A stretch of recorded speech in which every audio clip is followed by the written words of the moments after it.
మీరు ఎప్పుడైనా ఒక చెడు నిర్ణయం ఎలా పెద్ద పెద్ద పరిణామాలతో కూడిన భయంకరమైన హిమపాతంగా మారుతుందో చూసారా? ఈరోజు 2 సమూయేలు గ్రంథం నుండి తీసుకున్న భాగం రాజు దావీదు కుటుంబ చరిత్రలోని అంధకారభరితమైన అధ్యాయాల్లో ఒకదాన్ని వెల్లడిస్తుంది. ఇది నియంత్రించని పాపం ఎలా ఒక కుటుంబాన్ని చీల్చివేస్తుందో చూపించే విషాదకరమైన కథ.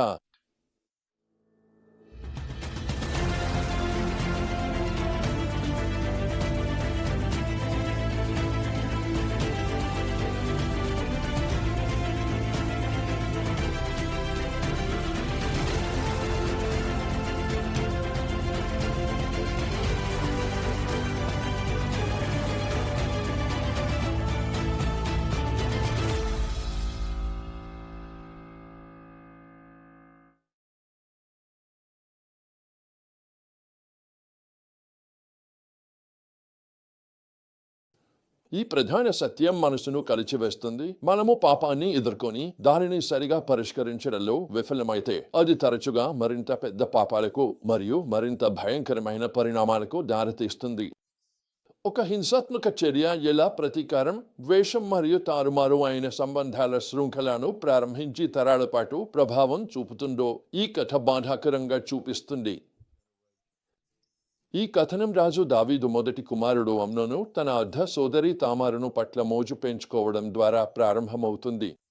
ఇది ప్రేమ కాదు, అది ప్రేమగా మారువేషంలో ఉన్న కామం. అమ్నోను సలహాదారుడు యెహోనాదాబు తామారును ఒంటరిగా పొందడానికి ఒక క్రూరమైన పథకాన్ని రూపొందించడంలో అతనికి సహాయం చేస్తాడు. తరువాత జరిగేది హృదయ విదారకంగా ఉంటుంది. అమ్నోను తన సొంత సోదరిని బలాత్కరించాడు. ఆపై ఆశ్చర్యకరమైన మలుపులో అతని ప్రేమ ద్వేషంగా మారుతుంది. అతడు ఆమెను చెత్తలా బయటకు తోసివేస్తాడు. ఆమెను పూర్తిగా విచ్ఛిన్నంగా ఒంటరిగా వదిలేస్తాడు. తర్వాత జరిగిందేమిటంటే పరిష్కరించని పాపం ఎంత వినాశకరంగా మారుతుందో మనకు చూపిస్తుంది.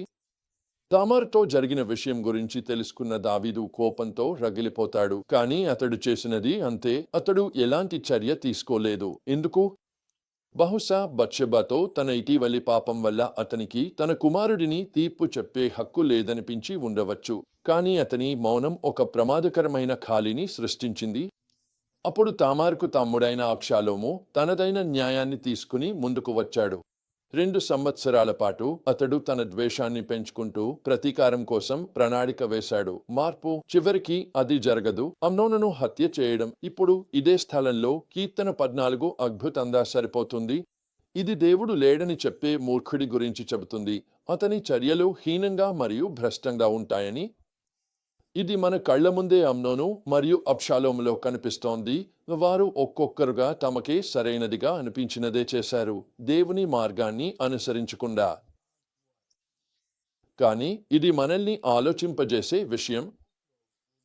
ఆ కీర్తన మనందరిలోనూ పాపానికి ఉన్న అవకాశాన్ని గుర్తు చేస్తుంది. అందులో స్పష్టంగా చెబుతుంది, నువ్వు మంచి చేసేవాడు ఎవరూ లేరు, లేదు ఒక్కరైనా కాదు. దానిపై ఒకసారి ఆలోచించండి.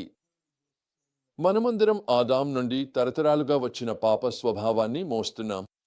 దావీదు తన కుమారుడు అమ్నోను ఇంత భయంకరమైన నేరం చేస్తాడని ఊహించకపోయి ఉండవచ్చు. ఈ సత్యం గురించి నేను ఒక మిత్రుడి నుండి నేర్చుకున్న శక్తివంతమైన విషయాన్ని మీతో పంచుకోవాలనుకుంటున్నాను. ఆయన ఒకసారి ప్రార్థన మరియు ఉపవాసం కోసం ఎడారికి వెళ్లి తన జీవితంలో మారాల్సిన ఏదైనా విషయాన్ని దేవుడు చూపించమని అడిగాడు.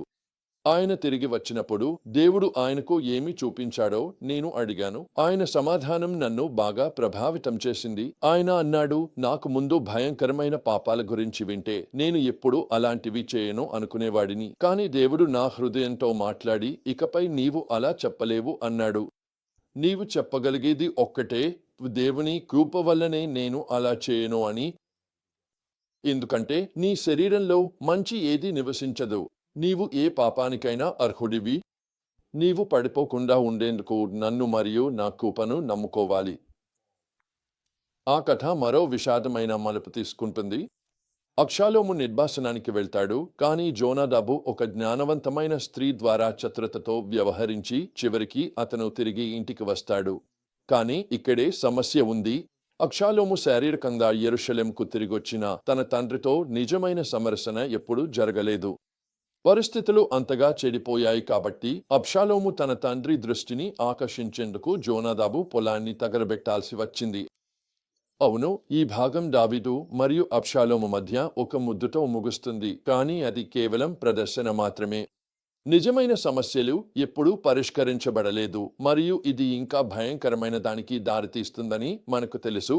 అదే అబ్షాలోము తన తండ్రికి వ్యతిరేకంగా తిరుగుబాటు చేయడం. మరి మనం ఈ కథను ఈ రోజుల్లో మన జీవితానికి ఎలా వర్తింపజేసుకోవచ్చు? నీ చర్యలపై నియంత్రణ పొందే పాపపూరిత కోరికలు వేరేలా పెరిగిపోకముందే వాటిని ఎదుర్కొనాలి. దేవుని మీద ఆధారపడు, ఆయన నీకు కృపను మరియు విజయం అందిస్తాడు. గతంలో చేసిన తప్పులు నీ కుటుంబంలో తప్పులను ఎదుర్కొనడాన్ని అడ్డుకోనివ్వకు. పూర్తిగా పరిష్కరించని సంబంధాలు తరచూ మరిన్ని సమస్యలకు దారితీస్తాయని అర్థం చేసుకో. ప్రతీకారం తీసుకోవడం హింస యొక్క చక్రాన్ని కొనసాగించడమే అని గుర్తించు. అన్యాయాన్ని చూసినప్పుడు చర్య తీసుకో. నిశ్శబ్దం మరింత హానిని ప్రోత్సహిస్తుంది. వాస్తవమైన సమాధానాన్ని కోరుకో, కేవలం పైపై శాంతిని కాదు. పరిష్కరించని కుటుంబ విభేదాలు భవిష్యత్ తరాలపై ప్రభావం చూపుతాయని గుర్తుంచుకో. దావీదు కుటుంబ కథ మనకు చూపించేది ఏమిటంటే, దేవుడు ఎంచుకున్న వారైనా కూడా ఘోరమైన తప్పులు చేయగలరని, కానీ పాపం మరియు అన్యాయానికి ఎలా స్పందించాలో మనకు ఎంపిక ఉందని కూడా గుర్తు చేస్తుంది. మనము దేవుని న్యాయం మరియు సమాధాన మార్గాన్ని ఎంచుకోవచ్చు, లేదా మన స్వంత ప్రతీకారం మరియు కసితో నిండిన మార్గాన్ని అనుసరించవచ్చు. ఆ ఎంపిక యొక్క ఫలితాలు మన కుటుంబాల్లో తరతరాల పాటు ప్రతిధ్వనిస్తాయి.